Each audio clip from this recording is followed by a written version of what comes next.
শম্ভু শম্ভু মহাদেবা শম্ভু শম্ভু। আজকে আমাদের ব্লগ করতে যাচ্ছি পলাশবাড়িতে, সঙ্গে থাকুন, দেখুন আমাদের ব্লগটি।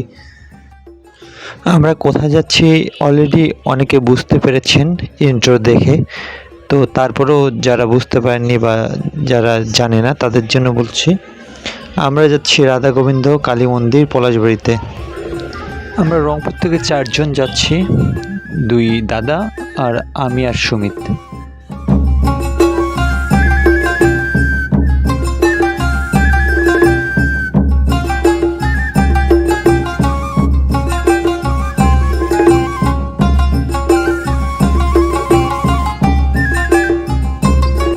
কিছুক্ষণ বিরতি নিয়েছিলাম আমরা, তারপর আবার রওনা দিলাম।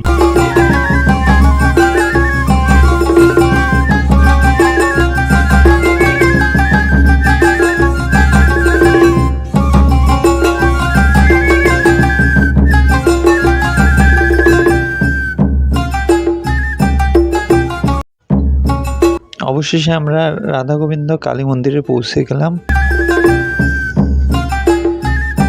এটা সামনের দিকটা।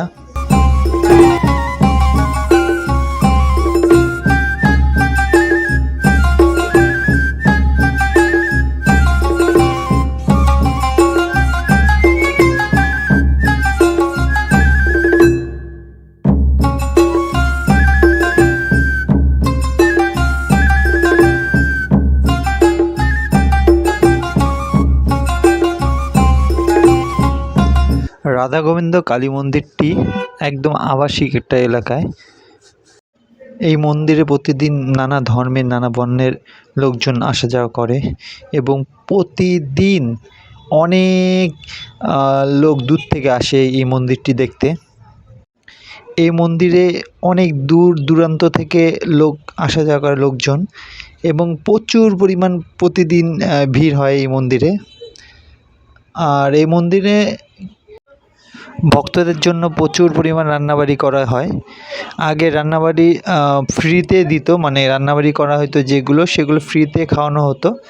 তবে এত লোককে তো আসলে ফ্রিতে এত লোককে তো খাওয়ানো সম্ভব না, তাই এখন ওরা টোকেন সিস্টেম।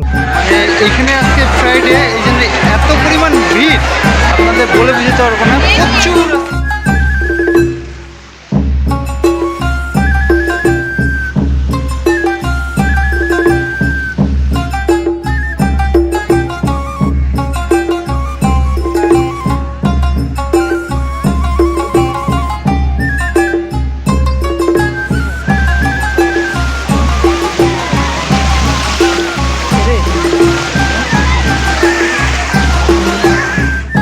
এখানে এসে দিনাজপুরের মামা মাসি তাদের সাথে হঠাৎ করে দেখা হয়ে গেল অনেক দিন পর। মুহূর্তটা অনেক সুন্দর ছিল।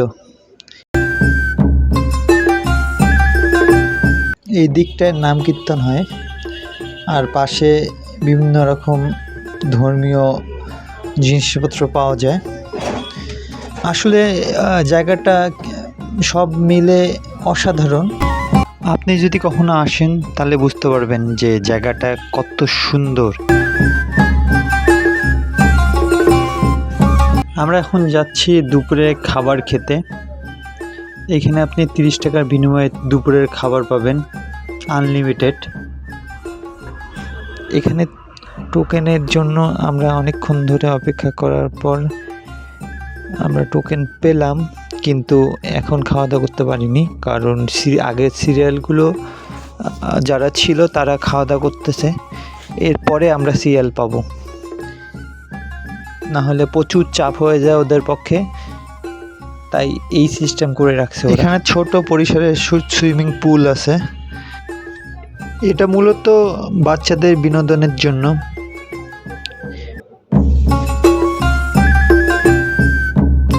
এই জায়গাটা আপনার অনেকে যার যার মনের বিশ্বাস নিয়ে মানত করেন বিভিন্ন রকম।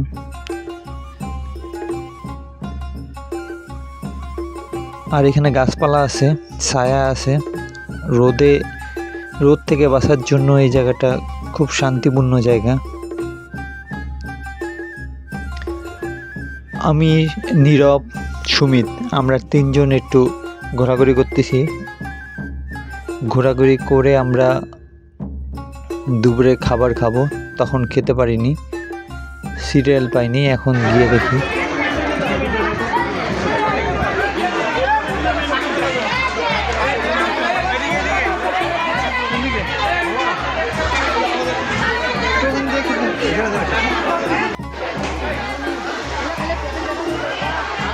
অবশেষে আমরা প্রসাদ পেলাম অনেক কষ্টের পর।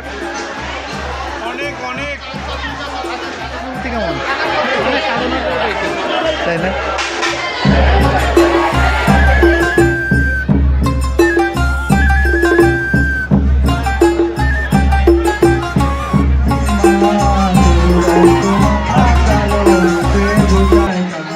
এখানে সারাদিন এবং সন্ধ্যার পর নাম কীর্তন হয় এবং ধর্মীয় আলোচনা করা হয় এখানে।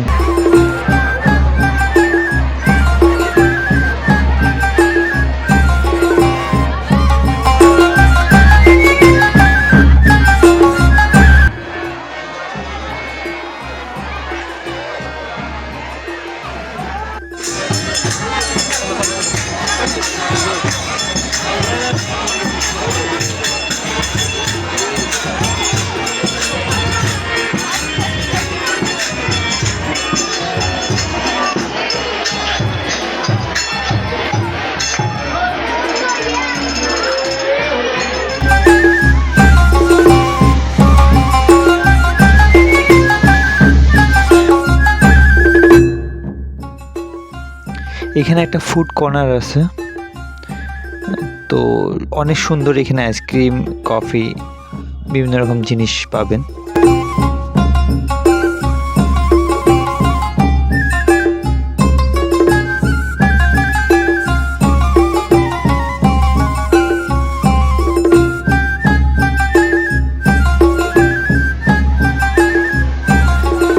জায়গাটি সবসময় পরিষ্কার রাখার চেষ্টা করে তারা। এই যে আমাদের আইসক্রিমও চলে আসছে।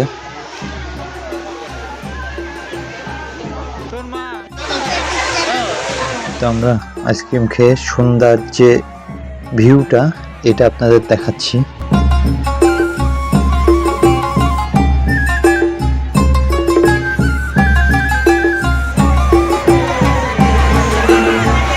রাতে যে লাইটিংটা হয় মানে দুর্দান্ত লাইটিং। এই যে এই জিনিসটা সন্ধ্যাবেলা আরতির আগে, এটা আগের মুহূর্ত। দেখুন সবার হাতে মোমবাতি নিয়ে তারা প্রদর্শন করলো জায়গাটা। এখন কালী মন্দিরের সামনে তারা অবস্থান করছে, সেখানে মোমবাতি নিয়ে সবাই দাঁড়ায় আছে। আমাদের ভিডিও আজকে এই পর্যন্ত। ভালো থাকবেন, আবার কোনো ভিডিওতে দেখা হবে।